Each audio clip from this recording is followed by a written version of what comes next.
Today, I'll be diving into the legendary characters that have transcended anime and have become something else. To us, they're known as iconic. These characters have shaped the way some forms of media now do things, which is a testament to how much influence it has and how big it has become. It's characters like these that shape the landscape of anime and manga forever. From saints to big sword-wielding strugglers, these figures aren't just characters, but they are cultural phenomena. So join me as I take you through who these iconic characters are and what makes them so iconic.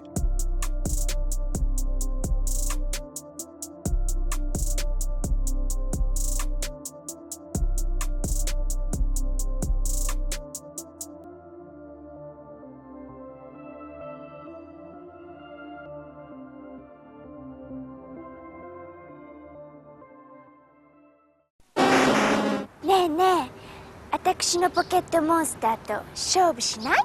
あんただーれ？モンスター全部で150種類。通信ケーブルでモンスター取り替えっこ。スーパーゲームボーイならカラーで綺麗。仲間が増えるロールプレイング。ポケットモンスター。赤を買うか緑を買うかちょっと違うよ。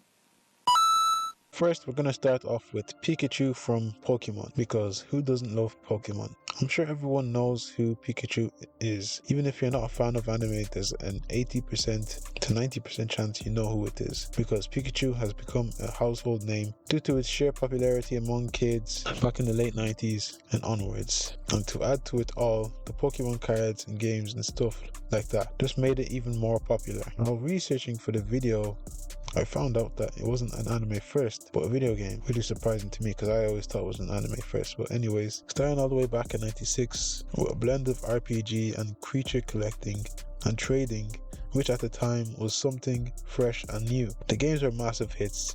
Then when the anime came, its fame just skyrocketed. Even the character designs for the Pokemon in general, created by Ken Suginori and his team, were genius and iconic. If you want to know if a character is iconic, just black out the character and just leave the silhouette and ask anyone who it is, and if they can tell just by the silhouette who the character is, then congrats, the character is iconic. Honestly, it doesn't really mean the character is the character fuck's sake. Honestly, it doesn't really mean the character is iconic, but on the other hand, it is a good metric for how good a character's design is. People like to talk about Dragon Ball being the most popular anime of all time, but I think Pokemon's crazy popularity just barely manages to gap it. If I went to Mexico and asked someone if they knew who Pikachu was, they'd know. If I went to Cameroon, they'd know for sure. I just think it's just so iconic, and it even transcended anime to the point where it's not even thought of as an anime, but just as a cartoon, which is crazy. Now, on to the next one. We have Naruto.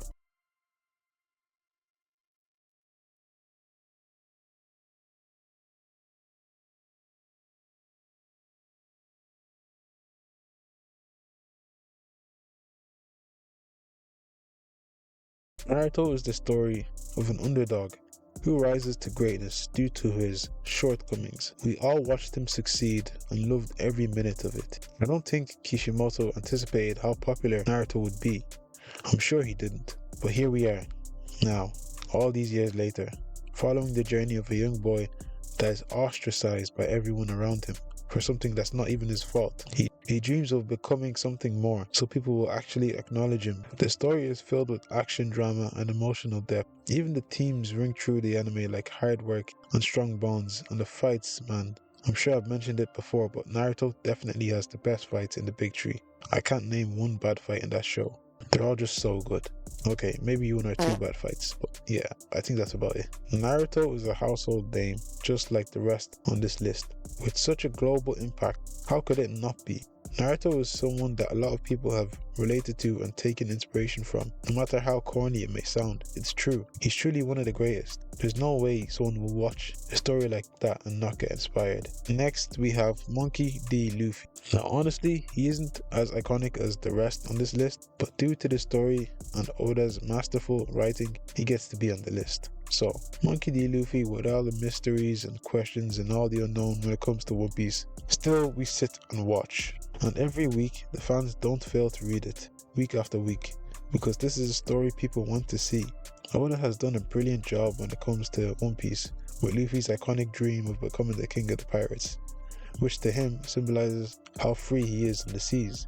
His loyalty to his friends, making him even start fights with the world government, the strongest organization in the One Piece world, which is a testament to just how much he treasures his friends, giving us some of the best moments in One Piece and maybe even in the Big Tree. Everyone wants to see him becoming the Pirate King, and not just his crewmates. Last but definitely not least, the GOAT of all, Goku.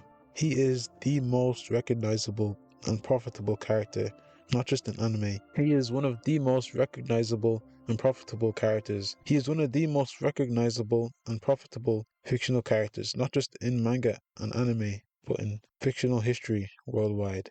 His cheerful attitude and personality makes him a beloved fictional figure, not to mention his unbeatable spirit in mind as well as his body. This is someone that has no doubt inspired so many to always work hard at what they do. There's so much to say when it comes to the absolute GOAT that is Goku. The amount of people and stories he has influenced in some type of way cannot be understated. Loosely inspired by Sun Wukong, Goku surpassed that decades ago when he gave us one of the best and the most influential transformation in anime and manga history. And that's no joke, I really mean that. Always pushing and surpassing his limits, always striving to be better than what he was yesterday. The series has popularized so many tropes in the genre of shonen manga, but the Kamehameha alone is more iconic than most anime and manga, which is crazy when you say it out loud. But yeah, those are all the iconic characters, or just some of the iconic characters I wanted to talk about today. You guys let me know what you think in the comments down below. Until next time, and peace.